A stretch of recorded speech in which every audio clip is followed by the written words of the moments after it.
Здравейте на всички, казвам се Зорица Донева и в днешния урок ще покрием гущер и летящ гущер, моите две любими позиции и може би тези две позиции ще са такива, които ще пътувам по света и ще се снимам в тях навсякъде, където отида. Това ми е идеята. Добре, както и да е. Сега, аз ще използвам момента, че вече съм загряла, тялото ми е загряло, китките съм ги загряла, всичко е точно. Нали, за китките аз пак ще оставям видеа, ще поставям ви в описанието към първото видео, за да си виждате къде сме правили загрявката общо взето. Нали, загрявка на китки, на пръсти, на длани и така нататък. Сега, за летящия гущер, казахме, че това ни е гущера. Нали, дланите все едно от планк. Поставяме задната колана на земята, другия крак идва отпред. Това ни е гущера. Сега за летящия гущер, нещо много важно, което е, поставяме вътрешната страна на бедрото, на трицепса. Така. И от тук дланите са на широчината на раменете. Трябва да се научим да правим, да кажем, 5 или 10 бройки единица опора за трицепс, където лактите ни са сгънати в 90 градуса. Това е много важно. И от тук, вече като можем да го правим, примерно на това, или срамежливия гущер също, който е поставяме лактите и държим. Вече като можем да го правим това, първата стъпка е да се научим да вдигаме кръка, който отпред. Казахме трицепса от вътрешната страна на бедрото, вдигаме кръка и изнасяме 90 градуса лактите. И така, примерно, няколко повторения може да си правим, докато се почувстваме по-уверени в позицията. След това, от тук, може да започнем да вдигаме задното коляно, като сме на пръсти, нали, на стъпалото. От тук правим същото нещо. Така. И вече третото нещо, нали, съответно, третата финална стъпка, е да вдигнем задния крак във въздуха. Хубаво. Хубаво.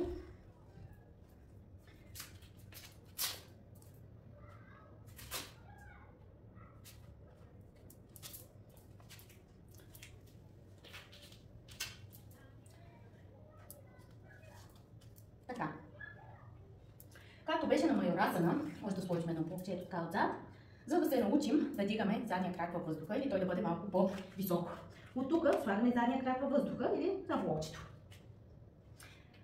Подготвим дланите. От тук поставяме вътрешно бедро на трицепс, изпълваме кръка и правим все едно хем лицева опора, хем вдигаме кръка. От тук, вече пак можем да правим, трябва да се научим за изнасянето напред. Един вариант е да поставяме глава на земята, докато се научим, нали, да държим изцяло баланса. Нали, от тук сме така. Сега изнасяме напред при лакти 90 градуса, дигаме предния крак и за да дигнем и задния крак, поставям си главата на земята. Лактите ми са 90 градуса, не са така. От тук няма как.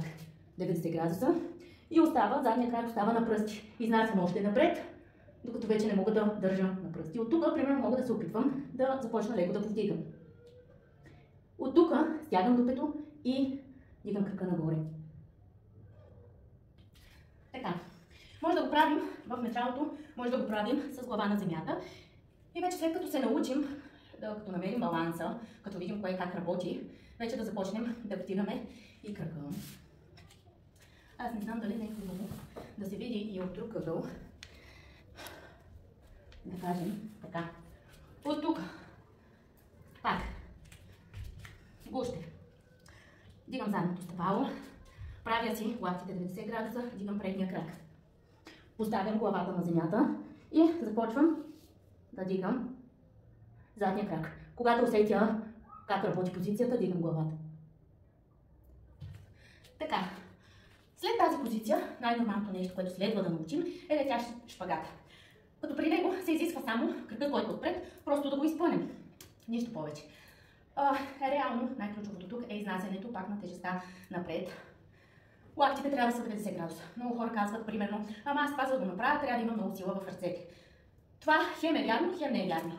Значи след като да кажем, ето и сега, един чист пример, Примерно някой мъж в фитнеса 90 кг ти каже: ема ти си 45 кг, аз съм 90 кг, не мога да правя набирания. Хубаво, обаче ти си 90 кг мъж, това значи повече мускул, това значи повече сила.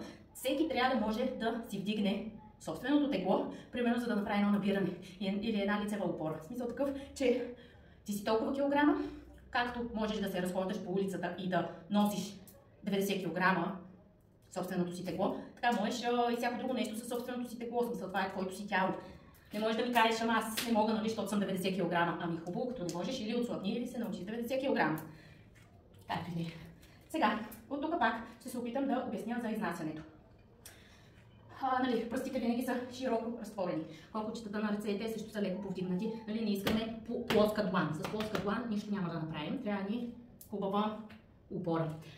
Другото нещо, което е, нали, много хора от тук, нали, се мъчат, примерно, и ги е страх да изнесат напред. И от тук, нали, то от тук, колкото и да риташ нагоре, не става. Нали, трябва да изнесеш главата напред. И ако, примерно, главата, да кажем,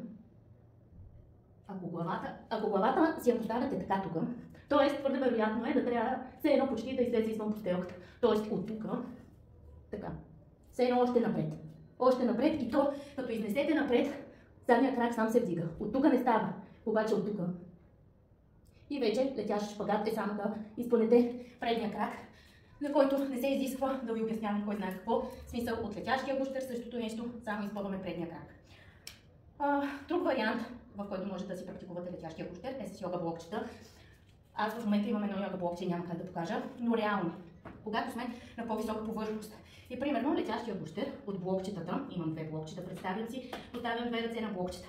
И от тук, ако искам да се дигна, нали, дигайки се, имам повече място да се наведа и вече тогава що неща кръга, задния крак, наистина, защото вие все едно имате повече пространство да изнесете главата напред и задния крак да си се вдигне нагоре.